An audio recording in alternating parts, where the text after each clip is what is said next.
Hello guys, कैसे हो आप सब। मैं हूं रघुवीर सिंह और आप देख रहे हो आर.एस. कर्नावत ट्यूटोरियल्स। तो गाइज आज के लेक्चर में हम क्लास 12th केमिस्ट्री की 5th unit surface chemistry start करेंगे। Guys surface chemistry physical chemistry का पार्ट है जो बहुत इंटरेस्टिंग है। अब देखो सरफेस केमिस्ट्री का मतलब क्या होता है कि केमिस्ट्री की वो ब्रांच जिसके अंदर हम सरफेस पर होने वाले केमिकल चेंज के बारे में पढ़ेंगे। ठीक है, तो सरफेस केमिस्ट्री का मतलब सरफेस के केमिकल चेंज की हम स्टडी करेंगे। अब गाइस सरफेस क्या होता है, देखो तो सरफेस का मतलब दो सबस्टेंस को अलग अलग करने वाली जो बाउंड्री होती है उसे हम सरफेस या फिर इंटरफेस कहते हैं। जैसे दो सॉलिड है तो उनके बीच की बाउंड्री को हम सरफेस बोलेंगे, जिससे वो दोनों सॉलिड अलग अलग हो जाएंगे। तो सॉलिड सॉलिड सरफेस हो गई। एक सॉलिड है एक लिक्विड है तो उनके बीच की जो बाउंड्री है तो वो सॉलिड लिक्विड सरफेस हो जाएगा। दो लिक्विड है उनके बीच की जो बाउंड्री है तो वो लिक्विड लिक्विड सरफेस हो जाएगी। अब गाइस दो गैसों के बीच कोई बाउंड्री नहीं होती है क्योंकि गैस से आपस में कंप्लीटली मिसिबल होती है, अच्छी तरह से वो घुल जाती है, यानी कि ट्रू सॉल्यूशन बनाती है। इसलिए गैसों के मिक्सर के बीच में कोई बाउंड्री नहीं होती है। तो सरफेस का मतलब वो बाउंड्री जो दो सबस्टेंस को अलग अलग कर दे। अब गाइस इस चैप्टर के तीन पार्ट हैं, एक एडजॉर्प्शन, एक कैटालिसिस और एक कोलॉइड। तो सबसे पहले हम एडजॉर्प्शन स्टार्ट करेंगे। तो देखो एडजॉर्प्शन का मतलब क्या है कि कोई सबस्टेंस लिक्विड या फिर सॉलिड उस पर मॉलिक्यूलर स्पीशीज, तो मॉलिक्यूलर स्पीशीज का मतलब स्पेशली गैसेज। तो ध्यान से समझना कि कोई सबस्टेंस लिक्विड या फिर सॉलिड उस पर मॉलिक्यूलर स्पीशीज चिपकने लग जाती है, एक्यूमुलेट होने लग जाती है, तो इस फिनोमिना को हम एडजॉर्प्शन कहते हैं। अब गाइज ये मॉलिक्यूलर स्पीशीज है सबस्टेंस की सरफेस पर क्यों चिपकती है, क्यों जमा होने लग जाती है, तो इसका कारण हम इस एडजॉर्प्शन की टर्मिनोलॉजी पढ़ने के बाद पढ़ेंगे। ठीक है ना। तो एक बार आप इतना ध्यान रखो कि किसी सबस्टेंस की सरफेस पर कोई मॉलिक्यूलर स्पीशीज जमने लग जाती है, चिपकने लग जाती है, तो इस फिनोमिना को हम एडजॉर्प्शन कहते हैं। ठीक है ना।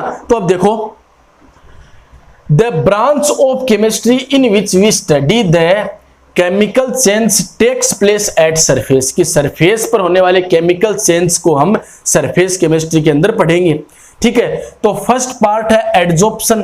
तो देखो एडजॉर्प्शन का मतलब क्या है, the process in which molecular species are accumulated at the surface rather than in bulk of a solid और लिक्विड, की सरफेस पर ज्यादा एक्यूमुलेट होगी और बल्क में कम होगी। अब गाइज ये क्या होता है, तो अब ध्यान से समझना। तो यहां पर थोड़ा सा मैं बता रहा हूं, मान लो ये हमारे पास कोई सबस्टेंस है, ठीक है ना, सॉलिड लिक्विड कुछ भी हो सकता है, ये इसकी सरफेस हो गई और इस पर ये मॉलिक्यूलर स्पीशीज चिपकी हुई है। ठीक है ना, ये मॉलिक्यूलर स्पीशीज चिपकी हुई है, तो इसे हम एडजॉर्प्शन बोलेंगे। अब गाइस देखो ये जो मॉलिक्यूलर स्पीशीज जो चिपकती है उसे हम बोलेंगे एडजॉर्बेट। ठीक है ना, जो मॉलिक्यूलर स्पीशीज जमा होती है, एक्यूमुलेट होती है, उसे हम एडजॉर्बेट बोलते हैं।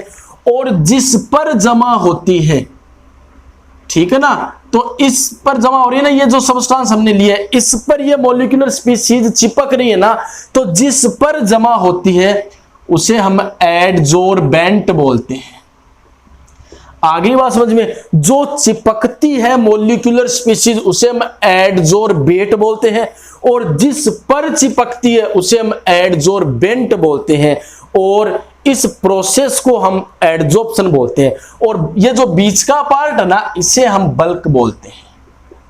ठीक है ना।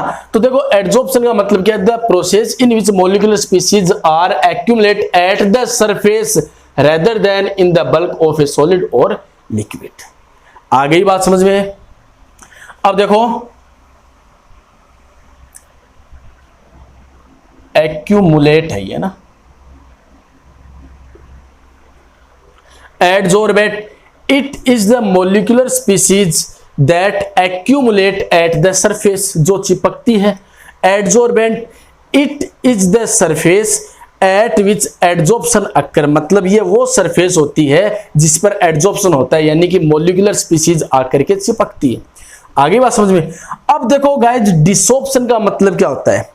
देखो चिपकना का मतलब एडजॉर्प्शन, और जो मॉलिक्यूलर स्पीशीज चिपक गई है उसे वापस अलग करना, उसे उतारना, इसे हम डिसॉर्प्शन बोलते हैं। तो देखो it is the process of removing an adsorbed substance, यानी कि चिपके हुए substance from a surface on which it is adsorbed, कि सरफेस पर जो मॉलिक्यूलर स्पीशीज चिपकी हुई है, एडजॉर्ब्ड है, उसको उतारना, उसको रिमूव करना, उसे हम डिसॉर्प्शन बोलते हैं। आगे बात समझ में। अब गाइज एक होता है सोर्प्शन। अब देखो सोर्प्शन क्या होता है, ध्यान से समझना।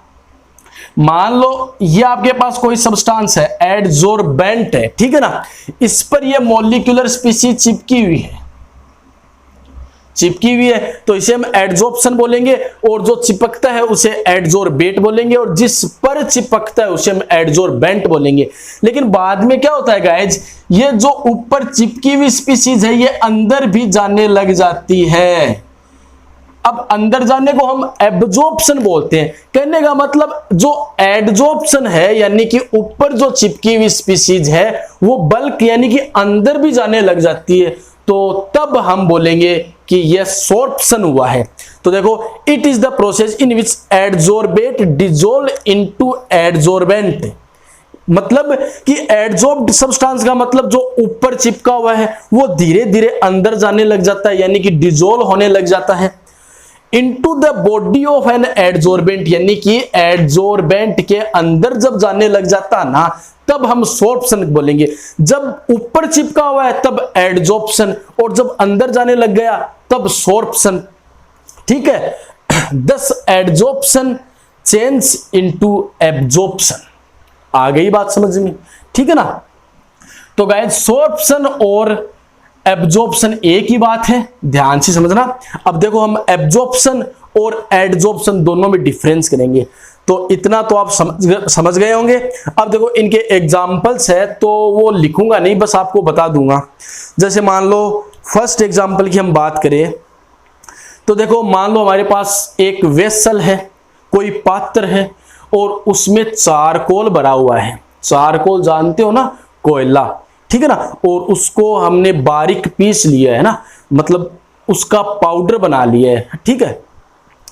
अब देखो उसके अंदर गैस से डालते हैं, चाहे वो हाइड्रोजन, नाइट्रोजन, अमोनिया, जो भी गैस डालो आप, ठीक है, और उस वेसल को हमने क्लोज कर दिया। अब आपको पता है कि जो गैस से होती है वो वेसल की जो वाल्स है उन पर प्रेशर लगाती है, ठीक है। अब गैस से प्रेशर क्यों लगाती है, क्योंकि देखो गैसों के मॉलिक्यूल्स वाल्स पर कोलाइड करते हैं, गैसों के मॉलिक्यूल्स वाल्स पर कोलाइड करते हैं ना, इसका मतलब गैस से प्रेशर लगाती है। अब देखो हम क्या नोट करते हैं कि वेसल की जो वाल्स है, वेसल की जो दीवार है, उन पर प्रेशर कम होने लगता है, और धीरे धीरे मतलब प्रेशर जीरो हो जाता है। अब ऐसा क्यों होता है, क्योंकि वेसल के जो अंदर जो गैस से थी ना, वो चारकोल की सरफेस पर एडजॉर्ब हो गई, यानी कि चारकोल ने उन गैसों के मॉलिक्यूल्स को पकड़ लिया। अब गैसों के मॉलिक्यूल जब वॉल से कोलाइड करेंगे तभी तो वो प्रेशर लगाएंगे। अब देखो सारे के सारे मॉलिक्यूल्स को चारकोल ने पकड़ लिया, इसका मतलब वो वेसल की वॉल्स पर कोलाइड नहीं करेंगे, इसका मतलब कोई भी प्रेशर जनरेट नहीं होगा। आगे बात समझ में। अब देखो दूसरा एग्जांपल ये है कि एक देखो ऑर्गेनिक डाई होती है जिसे हम बोलते हैं मिथाइलिन ब्लू, ठीक है। तो उसको हम पानी में डालेंगे ना, या फिर किसी सोलवेंट में डालेंगे, तो वो ब्लू कलर का हो जाएगा। ध्यान से समझना इस एग्जांपल को, कि एक ऑर्गेनिक डाई होती है, डाई का मतलब रंगने वाला, रंजक, ठीक है, जो किसी सॉल्यूशन को रंगीन कर दे, उसे हम डाई बोलते हैं।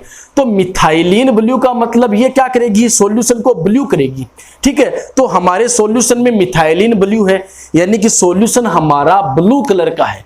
अब मैंने उसमें एनिमल चारकोल डाल दिया। एनिमल चारकोल का मतलब जो एनिमल्स होते हैं तो उनको जलाने के बाद जो हड्डियां होती है उनसे जो कोयला बनता है ना, उसे हम एनिमल चारकोल बोलते हैं। तो मैंने उस चारकोल को पाउडर किया और उस सॉल्यूशन के अंदर डाल दिया। आपको पता है कि सॉल्यूशन ब्लू कलर का है, ठीक है, क्योंकि उसमें मिथाइलिन ब्लू है। ठीक है, मिथाइलिन ब्लू नाम का कोई डाई है, ठीक है, तो वो सॉल्यूशन ब्लू कलर का है। अब मैंने उसमें एनिमल चारकोल डाल दिया, अब उसको हम फिल्टर करेंगे ना, तो जो फिल्ट्रेट होगा वो कलरलेस होगा। अब वो कलरलेस क्यों होगा? क्योंकि जो ऑर्गेनिक डाई है मिथाइलिन ब्लू, उसके मॉलिक्यूल्स को चारकोल पकड़ लेगा। भाई आपका सॉल्यूशन किसके कारण रंगीन था? मिथाइलिन ब्लू के मॉलिक्यूल्स के कारण ही तो सॉल्यूशन रंगीन था। अब उन मॉलिक्यूल्स को चारकोल पकड़ लेगा। अब देखो, चारकोल ने मिथाइलिन ब्लू के मॉलिक्यूल्स को पकड़ लिया है, तो जो सॉल्यूशन जो फिल्ट्रेट होगा तो वो तो कलरलेस ही होगा, क्योंकि उसके अंदर मिथाइलिन ब्लू तो होगा नहीं, क्योंकि चारकोल ने उसे पकड़ लिया है। ठीक है, अब गाइस जैसे सिलिका जेल है, तो सिलिका जेल्स क्या करती है? मॉइस्चर को एब्जॉर्ब करती है, यानी कि कहने का मतलब जो मॉइस्ट एयर है ना, उसे हम ड्राई एयर बना सकते हैं। ठीक है, कैसे? सिलिका जेल क्या करती है? जो वाटर वेपर होती है ना, मतलब वाटर मॉलिक्यूल H2O, जो एयर के अंदर H2O के मॉलिक्यूल इधर उधर घूमते हैं ना, उसको सिलिका जेल अपने ऊपर एब्जॉर्ब कर लेती है। यानी कि अगर हमें एनहाइड्रस कंडीशन लेनी हो ना, तो हम सिलिका जेल से एनहाइड्रस कंडीशन ले सकते हैं। कैसे? जैसे मान लो हमें ग्रिग्नार्ड रिएजेंट बनाना है, तो ग्रिग्नार्ड रिएजेंट के लिए एनहाइड्रस कंडीशन होगी, तो हम क्या करेंगे? सिलिका जेल लेंगे। तो सिलिका जेल क्या करेगी? जो एयर के अंदर वाटर वेपर है ना, उनको एब्जॉर्ब कर लेती है। यानी कि सिलिका जेल की सरफेस पर वाटर वेपर चिपक जाएंगे। अगर वाटर वेपर चिपक गई, मतलब वाटर मॉलिक्यूल्स चिपक गई, तो जो कंडीशन होगी वो एनहाइड्रस कंडीशन हो जाएगी। ऐसे ही मान लो गाइज, शुगर, आपको पता है कि शुगर का जो सॉल्यूशन है वो कलरलेस होता है। अगर प्योर शुगर का सॉल्यूशन है ना, तो वो कलरलेस होता है।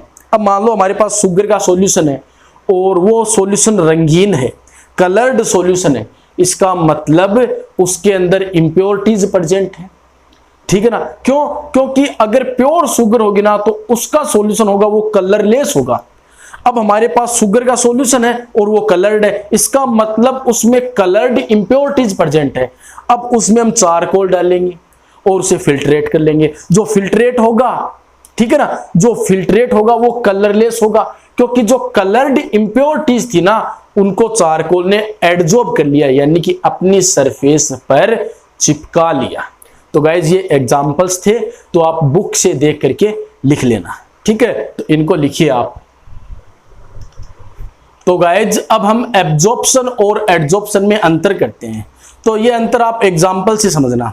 तो देखो, एब्जॉर्प्शन का मतलब आप कॉटन को, है ना, रुई को ब्लू इंक के अंदर डुबोगे। ठीक है, तो जो इंक है वो कॉटन के सरफेस पर भी उतनी लगेगी और अंदर बल्क में भी उतनी लगेगी, तो वो तो है एब्जॉर्प्शन। ठीक है, यानी कि जो सोल्यूट है, अगर इंक को हम सोल्यूट माने, तो उसकी जो कंसंट्रेशन है वो सरफेस और बल्क में सेम होगी, तो वो तो है एब्जॉर्प्शन। अब देखो, हम व्हाइट चौक को इंक के अंदर डुबोते हैं, तो जो इंक है वो चौक की सरफेस पर ही लगेगी। आप तोड़ करके देख सकते हो कि जो इंक है वो अंदर नहीं जाएगी। ठीक है, इसका मतलब जो सोल्यूट इंक की कंसंट्रेशन है वो सरफेस पर ज्यादा, बल्क में अंदर कम, तो ये है एडजॉर्प्शन। आ गई बात समझ में? तो देखो, एब्जॉर्प्शन का मतलब it is A bulk phenomena. ठीक है ना, कि एब्जॉर्प्शन का मतलब हमने इंक में कॉटन को डुबोया था, तो जो इंक है वो कॉटन के अंदर भी गई थी, यानी कि it is A bulk phenomena. और एडजॉर्प्शन का मतलब हमने व्हाइट चौक को ब्लू इंक के अंदर डुबोया था, तो इंक केवल चौक की सरफेस पर ही लगी थी, तो it is a surface phenomena. ठीक है ना? तो इसका एग्जांपल देखो, water vapours are absorbed by anhydrous calcium chloride, कि कैल्शियम क्लोराइड तो क्या करता है? वाटर वेपर को एब्जॉर्ब करता है, यानी कि कैल्शियम क्लोराइड की सरफेस भी मॉइस्ट होगी और अंदर भी वाटर जाएगा। ऐसे ही इसका एग्जांपल देखिए, तो सिलिका जेल है वो वाटर वेपर को एब्जॉर्ब करता है, यानी कि वाटर वेपर सिलिका जेल की सरफेस पर लगेगी। ठीक है, अब देखो, the concentration of solute is uniform through out the bulk, यानी कि जो सोल्यूट की कंसंट्रेशन है, हमने इंक वाला एग्जांपल लिया था, तो कॉटन की सरफेस पर भी उतनी इंक लगेगी और कॉटन के जो बल्क है अंदर है, तो अंदर भी उतनी इंक जाएगी। ठीक है, जैसे when cotton is dipped in blue ink, ऐसे ही देखो, the concentration of substance is more on the surface and less in the bulk, यानी कि व्हाइट चौक को आपने ब्लू इंक के अंदर डुबोया है तो इंक है चौक की सरफेस पर ज्यादा लगेगी और अंदर कम जाएगी, ठीक है। When a chalk stick is dipped in ink, ठीक है। अब देखो next, its rate decreases with time. अब देखो एब्जॉर्प्शन में क्या होता है गाइज, अब जैसे आप कॉटन को इंक के अंदर डुबोगे ना तो पहले तो कॉटन के अंदर जगह खाली है, इसलिए इंक स्पीड से उसके अंदर जाएगी क्योंकि इंक उसके अंदर जाती है। अब जैसे जैसे वैकेंट स्पेस कम होता जाएगा ना तो वैसे वैसे इंक के अंदर जाने की जो रेट है ना वो कम होती जाएगी, ठीक है ना। तो एब्जॉर्प्शन पहले फास्ट होता है और उसके बाद धीरे धीरे कम होता जाता है क्योंकि सब्सटेंस के अंदर जो वैकेंट स्पेस है वो कम होता जाता है, ठीक है। अब देखो एड्जॉर्प्शन का मतलब ये तो सरफेस पर चिपकता है, ठीक है ना। अब पूरे सरफेस पर एक साथ ही चिपकेगा ना तो यह एक रेट से होता है, जबकि एब्जॉर्प्शन जो है वो पहले फास्ट और बाद में धीरे होता जाता है। क्यों? क्योंकि एब्जॉर्प्शन में जो मॉलिक्यूलर स्पीशीज है वो सब्सटेंस के अंदर जाती है।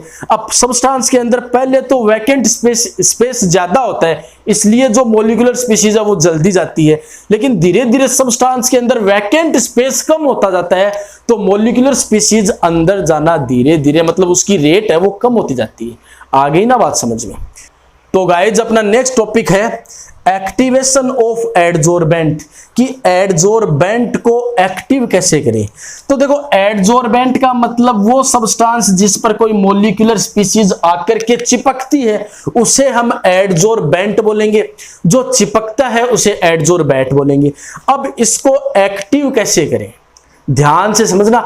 एक्टिव करने का मतलब क्या है? एक्टिव करने का मतलब यह है कि हम क्या करें ऐसा कि इस पर ज्यादा से ज्यादा मॉलिक्यूलर स्पीशीज आकर के चिपके, यानी कि ज्यादा से ज्यादा एडजॉर्प्शन हो, ठीक है ना।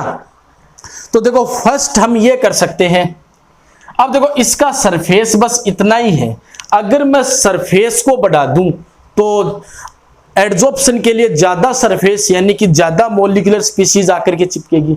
तो पहला काम हम करेंगे, फर्स्ट काम करेंगे सरफेस को बढ़ाने का। आगे ना बात समझ में, क्योंकि देखो अब इसकी सरफेस इतनी सी है, अगर मैं इसकी सरफेस बढ़ा दूंगा तो ज्यादा मॉलिक्यूलर स्पीशीज आकर के एक्यूमुलेट होगी, ठीक है, तो एडजॉर्प्शन ज्यादा हो जाएगा। तो सरफेस कैसे बढ़ा सकते हो? अगर मैं इस सब्सटेंस को पाउडर्ड कर दूं, ठीक है ना, इस सब्सटेंस को मैं महीन मतलब एकदम से चूर्ण बना लूं, पाउडर कर दूं, तो हम पाउडर को कई दूर में कर सकते हैं ना, ठीक है ना। पाउडर बहुत ज्यादा एरिया घेरता है। आ गई बात समझ में। जैसे मान लो आपके पास ये कोई चौक है, अब देखो इसका सरफेस इतना सा है ना, अब अगर मैंने इसको पाउडर कर दिया तो इसके पाउडर को हम कई दूर तक रख सकते हैं, यानी कि सरफेस बढ़ गया ना। अगर सरफेस बढ़ गया तो एडजॉर्प्शन ज्यादा, ठीक है। तो फर्स्ट आप क्या लिखोगे, इसको पाउडर करके, क्योंकि पाउडर करेंगे तो हम सरफेस बढ़ा सकते हैं, अगर सरफेस बढ़ा सकते हैं तो एडजॉर्प्शन ज्यादा होगा, ठीक है ना। अब देखो सेकंड हम कैसे इसको एक्टिव कर सकते हैं। सेकंड हम इसकी सरफेस को खुरदरा करके, रफ करके, क्योंकि रफ का मतलब ज्यादा वैलेंसीज। गाइस कोई देखो यहां पर आकर के क्यों चिपकता है, क्योंकि यहां पर फ्री वैलेंसीज होती है। आगे हम पढ़ेंगे तो इन फ्री वैलेंसीज के साथ कोई मॉलिक्यूलर स्पीशीज आकर के चिपकती है, ठीक है ना। अगर मैं इन वैलेंसीज को बढ़ा दूंगा, अगर मैं इन वैलेंसीज को बढ़ा दूंगा तो बताओ मॉलिक्यूलर स्पीशीज ज्यादा आकर के चिपकेगी ना, इसका मतलब एडजॉर्प्शन ज्यादा होगा। तो हम कैसे बढ़ा सकते हैं, इसकी सरफेस को रफ करके, खुरदरा करके। आ गई बात समझ में। तो दूसरा आप समझ गए कि हम कैसे एडजॉर्बेंट को एक्टिव कर सकते हैं। अब तीसरी बात, अब देखो एक्टिव का मतलब एडजॉर्प्शन ज्यादा करना है ना, ठीक है ना। अब देखो अब मान लो इसको हमें एक्टिव करना है तो ये इस पर पहले से कुछ चिपका हुआ है, ठीक है। तो पहले से कोई स्पीशीज एडजॉर्ब्ड है, चिपकी हुई है, उसको उतार के, ठीक है ना, मतलब वो लेयर जो पहले से एडजॉर्ब्ड लेयर है वो हटा करके, ठीक है, तो ऐसे हम एडजॉर्बेंट को एक्टिव कर सकते हैं। तो फर्स्ट हम सरफेस बढ़ाएंगे, यानी कि इसको पाउडर करके, एडजॉर्बेंट को पाउडर करके हम एक्टिवेशन कर सकते हैं। दूसरा सरफेस को रफ करके, और तीसरा पहले से एडजॉर्ब्ड लेयर को हटा करके हम एडजॉर्बेंट को एक्टिव कर सकते हैं। तो गाइज ये डिफरेंस जो है वो लिख लीजिए, और इसके बारे में आपको खुद लिखना है, ठीक है ना। तो गाइज अब हम एडजॉर्प्शन की थर्मोडायनेमिक्स पढ़ते हैं। अब देखो, एडजॉर्प्शन अपने आप होता है कि किसी सब्सटेंस पर कोई मॉलिक्यूलर स्पीशीज अपने आप चिपकती है, अपने आप एक्यूमुलेट होती है। कहने का मतलब एडजॉर्प्शन होता है स्पॉन्टेनियस, अपने आप होता है, और स्पॉन्टेनियस प्रोसेस के लिए थर्मोडायनेमिक ये बोलती है कि जो गिब्स फ्री एनर्जी चेंज है वो नेगेटिव आएगा। अब देखो, थर्मोडायनेमिक इक्वेशन ये है, del G is equal to del H minus T del S. ठीक है, यहां पर delta G gives free energy change, delta H enthalpy change, T का मतलब टेम्परेचर, और डेल्टा एस का मतलब एंट्रोपी चेंज। तो देखो, इसे आप स्टेप वाइज समझिए। तो फर्स्ट स्टेप क्या है कि एडजॉर्प्शन होता है स्पॉन्टेनियस। स्पॉन्टेनियस का मतलब डेल्टा जी क्या आएगा, नेगेटिव। अब हमें डेल्टा जी को नेगेटिव लाना है। अब गाइस ध्यान रखना कि किसी सब्सटेंस पर कोई मॉलिक्यूलर स्पीशीज एक्यूमुलेट होती है, चिपकती है, यानी कि बॉन्ड बनते हैं। ठीक है, कहने का मतलब ये क्यों चिपकेगी, क्योंकि इनके बीच में अट्रैक्शन लगेगा। ध्यान से समझना कि कोई मॉलिक्यूलर स्पीशीज किसी सब्सटेंस पर क्यों जमा होगी, क्यों चिपकेगी, क्योंकि इन दोनों के बीच में अट्रैक्शन लगेगा। अब वो अट्रैक्शन क्यों लगेगा, इसके जस्ट बाद बताऊंगा कि क्यों एडजॉर्प्शन होता है। ठीक है, तो देखो, कोई मॉलिक्यूलर स्पीशीज किसी सब्सटेंस पर चिपकेगी, यानी कि उनके बीच में अट्रैक्शन लगेगा, और जहां पर अट्रैक्शन होता है ना, वहां पर एनर्जी रिलीज होती है। अब जो एनर्जी रिलीज होगी उसे हम एंथैल्पी चेंज कहेंगे, और एनर्जी रिलीज होना मतलब अपने सिस्टम के पास से एनर्जी कम हो गई, क्योंकि सिस्टम से एनर्जी बाहर निकल गई ना। तो जब एनर्जी रिलीज होती है तब डेल्टा एच नेगेटिव आता है। तो एडजॉर्प्शन के लिए हमेशा डेल्टा एच नेगेटिव होगा। ये दूसरी स्टेप हो गई। फर्स्ट स्टेप एडजॉर्प्शन अपने आप होता है, इसलिए हमें डेल्टा जी को नेगेटिव लाना है। ठीक है, एडजॉर्प्शन को स्पॉन्टेनियस बनाने के लिए डेल्टा जी को हमें नेगेटिव लाना है। अब एडजॉर्प्शन में मॉलिक्यूलर स्पीशीज चिपकती है, यानी कि उनके बीच में अट्रैक्शन लगता है। अट्रैक्शन का मतलब एनर्जी रिलीज होती है, यानी कि एंथैल्पी चेंज जो होगा वो नेगेटिव होगा। अब गाइज डेल्टा जी की वैल्यू नेगेटिव कब आएगी, जब देखो डेल्टा एच की वैल्यू नेगेटिव हो। तो डेल्टा एच की वैल्यू तो हमें पता चल गया कि नेगेटिव ही होगी। अब देखो ये वाला क्या है यहां पर, अब देखो डेल्टा एस का मतलब है एंट्रोपी चेंज। अब इसे ध्यान से समझना, ध्यान से समझना। एंट्रोपी चेंज का मतलब देखो, एंट्रोपी बोलते हैं मेजरमेंट ऑफ रैंडमनेस, अव्यवस्था के माप को एंट्रोपी बोलते हैं। जब अव्यवस्था रैंडमनेस बढ़ती है ना, तब तो डेल्टा एस पॉजिटिव आता है, क्योंकि अव्यवस्था बढ़ गई। तो अव्यवस्था बढ़ गई ना, तो डेल्टा एस पॉजिटिव। ध्यान से समझना, यहीं पर पूरी थर्मोडायनेमिक्स समझ में आएगी आपकी। ठीक है ना, तो जब अव्यवस्था बढ़ेगी तब डेल्टा एस पॉजिटिव, और जब रैंडमनेस या अव्यवस्था कम होगी ना, तब डेल्टा एस नेगेटिव। तो आप ये बताओ कि एडजॉर्प्शन में रैंडमनेस मॉलिक्यूल्स की या फिर अव्यवस्था कम होती है कि ज्यादा। तो गाइस ध्यान रखना कि ये मान लो कोई सब्सटेंस है, ठीक है ना। अब गैसों के मॉलिक्यूल इधर उधर घूम रहे हैं, मतलब वो अव्यवस्थित है, उनमें कोई व्यवस्था नहीं है। ठीक है, तो बाहर अव्यवस्था ज्यादा है। अब जब वो मॉलिक्यूल्स चिपक गए, एडजॉर्प्शन हो गया, तो अब वो नहीं घूम सकते ना, यानी कि अव्यवस्था कम हुई है। आगे ना बात समझ में, एडजॉर्प्शन में अव्यवस्था कम होती है, क्योंकि गैसों के मॉलिक्यूल्स इधर उधर घूम रहे थे, उनमें अव्यवस्था ज्यादा थी, रैंडमनेस ज्यादा थी। अब वो चिपक गए, एक जगह स्थिर हो गए, यानी कि उनकी रैंडमनेस कम हो गई, एंट्रोपी कम हो गई, क्योंकि रैंडमनेस को एंट्रोपी बोलते हैं। अगर एंट्रोपी कम होगी तो डेल्टा एस क्या आएगी, नेगेटिव। अब देखो डेल्टा एस अगर नेगेटिव आएगी तो ये नेगेटिव और नेगेटिव क्या हो जाएगा, पॉजिटिव, यानी कि delta H plus T delta S, क्योंकि डेल्टा एस क्या होगा यहां पर नेगेटिव होगा ना, तो नेगेटिव और नेगेटिव माइनस माइनस प्लस हो गया ना।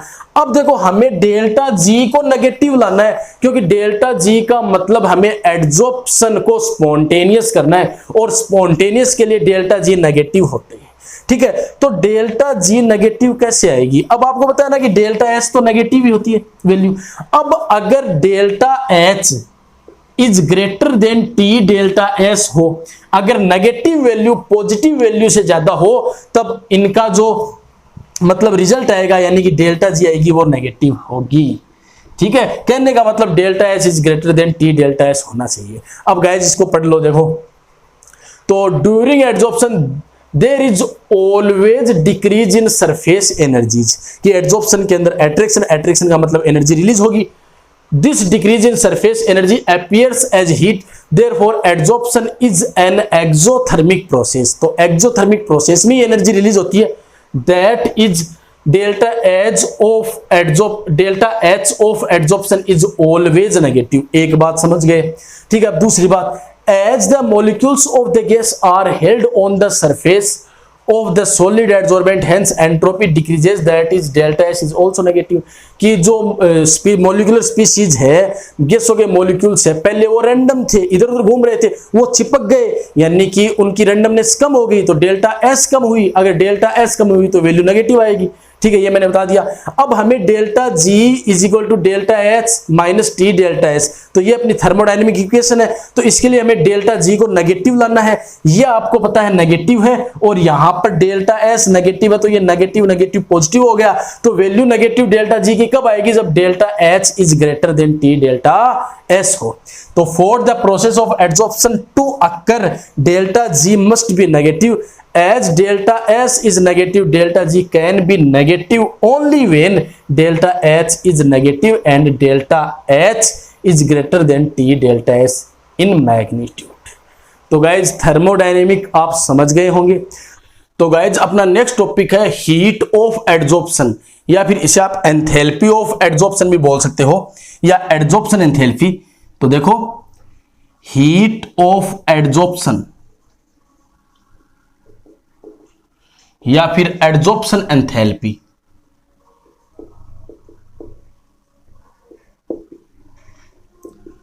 तो एड्सॉर्प्शन एंथैल्पी का मतलब है कि 1 मोल एडजोर्बेट जब एडजोर्बेंट पर चिपकेगा, यानी कि 1 मोल एडजोर्बेट का एड्सॉर्प्शन होगा, तब कितनी एंथैल्पी चेंज होगी, तो उसे हम एड्सॉर्प्शन एंथैल्पी बोलेंगे। तो आप सिंपल लिख सकते हो, it is the enthalpy change when 1 mole of adsorbate is adsorbed at the surface of adsorbent. ठीक है ना, कि 1 मोल एडजोर्बेट के एडजोर्बेंट की सरफेस पर चिपकने पर, ठीक है ना, चिपकने का मतलब एड्सॉर्प्शन आप समझ गए, कि 1 मोल एडजोर्बेट जब एडजोर्बेंट पर चिपकेगा तो कितनी एनर्जी रिलीज होगी, तो उस एंथैल्पी चेंज को या एनर्जी चेंज को हम एड्सॉर्प्शन एंथैल्पी या फिर हीट ऑफ एड्सॉर्प्शन बोलते हैं। ठीक है, तो गाइस इनको लिख लीजिए आप। तो गाइज अब हम एड्सॉर्प्शन का कारण पढ़ते हैं कि क्यों कोई मॉलिक्यूलर स्पीशीज किसी सबस्टांस की सरफेस पर आकर के चिपक जाती है। ऐसा क्या कारण है कि एड्सॉर्प्शन होता है, कोई स्पीशीज दूसरे पर चिपक जाती है। तो आपको ध्यान से समझना है और इसके बारे में लिखना आपको खुद को है, अपने विचार व्यक्त करने हैं। ठीक है ना, इसका कारण मैं बता दूंगा। तो देखो एड्सॉर्प्शन होता है अनबैलेंस्ड फोर्सेज के कारण, तो आप लिख सकते हो बाई अनबैलेंस्ड फोर्सेज। अब देखो ये कैसे वर्क करते हैं, ध्यान से समझना। तो मान लो हमारे पास कोई सॉलिड सब्सटेंस है ना, मॉलिक्यूलर सॉलिड है। अब देखो ये सॉलिड है, मॉलिक्यूल से मिलकर के बना हुआ, तो इसमें बीच में भी मॉलिक्यूल होंगे, सिंपल सी बात है, क्योंकि मॉलिक्यूल से ही बना हुआ है, मॉलिक्यूलर सॉलिड है, और इसकी सरफेस पर भी मॉलिक्यूल होंगे। ठीक है, अब मैं दो मॉलिक्यूल मान रहा हूं, एक तो मान लो ये बीच वाला मॉलिक्यूल हमने मान लिया है, ये मॉलिक्यूल है, और एक हम सरफेस पर मॉलिक्यूल मानेंगे। ठीक है, अब देखो बीच वाले मॉलिक्यूल्स के तो चारों ओर मॉलिक्यूल होंगे, यानी कि इसके यहां पर भी मॉलिक्यूल है और यहां पर भी मॉलिक्यूल है। अब ये मॉलिक्यूल इस मॉलिक्यूल को अट्रैक्ट करेगा और इस मॉलिक्यूल को अट्रैक्ट करेगा, तो जो अट्रैक्शन फोर्स है, क्योंकि देखो दोनों फोर्स एक दूसरे के ऑपोजिट डायरेक्शन में वर्क कर रहे हैं ना, तो रिजल्टिंग फोर्स कितना हो गया, 0 हो गया। ठीक है, अब इस मॉलिक्यूल के इस साइड भी मॉलिक्यूल होंगे और इस साइड भी मॉलिक्यूल होंगे। अब देखो ये इसको अट्रैक्ट करेगा, इसको भी अट्रैक्ट करेगा, तो रिजल्टिंग फोर्स कितना हो गया, 0। ठीक है, यहां पर भी मॉलिक्यूल होंगे और यहां पर भी मॉलिक्यूल होंगे, तो देख लो रिजल्टिंग फोर्स कितना हो गया, 0। ठीक है, तो सॉलिड या फिर कोई भी आपके पास सब्सटेंस हो, उसमें जो बीच में मॉलिक्यूल या फिर एटम है ना, उन पर रिजल्टिंग फोर्स 0 होता है। अब देखो हम सरफेस वाले मॉलिक्यूल की बात करते हैं, तो इसके इस साइड भी मॉलिक्यूल है और इस साइड भी मॉलिक्यूल है, ये इसको अट्रैक्ट करेगा, इसको भी अट्रैक्ट करेगा, तो अट्रैक्शन फोर्स ऑपोजिट डायरेक्शन में है, तो रिजल्टिंग फोर्स कितना, 0। अब देखो इस मॉलिक्यूल के नीचे मॉलिक्यूल है, होंगे नीचे मॉलिक्यूल, ठीक है ना। अब देखो ये इसको अट्रैक्ट करेगा और इसको अट्रैक्ट करेगा। अब देखो यहां पर रिजल्टिंग फोर्स 0 नहीं है, क्योंकि देखो अगर यहां पर मॉलिक्यूल होते ना तब तो रिजल्टिंग फोर्स 0 हो जाता, लेकिन यहां पर रिजल्टिंग फोर्स 0 नहीं है ना, तो इस रिजल्टिंग फोर्स को 0 बनाने के लिए कोई भी मॉलिक्यूल इसके ऊपर से गुजरेगा ना, तो ये मॉलिक्यूल क्या करेगा, उस पर अट्रैक्शन फोर्स लगाएगा। क्या लगाएगा, अट्रैक्शन फोर्स लगाने का मतलब ये जो मॉलिक्यूल इसके ऊपर से निकले थे वो इस सबस्टेंस से चिपक जाएंगे, यानी कि एडजॉर्प्शन होगा। तो आप बात समझ गए होंगे कि सॉलिड या फिर लिक्विड है, कोई सबस्टेंस है, उसकी सरफेस पर जो एटम या मॉलिक्यूल होता है ना, उस पर रिजल्टिंग फोर्स 0 नहीं होता। इसलिए कोई भी अदर मॉलिक्यूलर स्पीशीज उसके ऊपर से गुजरेगी तो वो उस पर अट्रैक्शन फोर्स लगाएगा। इसका मतलब जो मॉलिक्यूलर स्पीशीज उसके ऊपर से गुजर रही है ना, वो उसके साथ चिपक जाएगी और हम कहेंगे एडजॉर्प्शन हो गया। तो गाइज वीडियो को लाइक, कमेंट और अपने फ्रेंड्स के साथ शेयर जरूर कीजिए। अगर आपने चैनल को सब्सक्राइब नहीं किया तो चैनल को आप सब्सक्राइब कीजिए।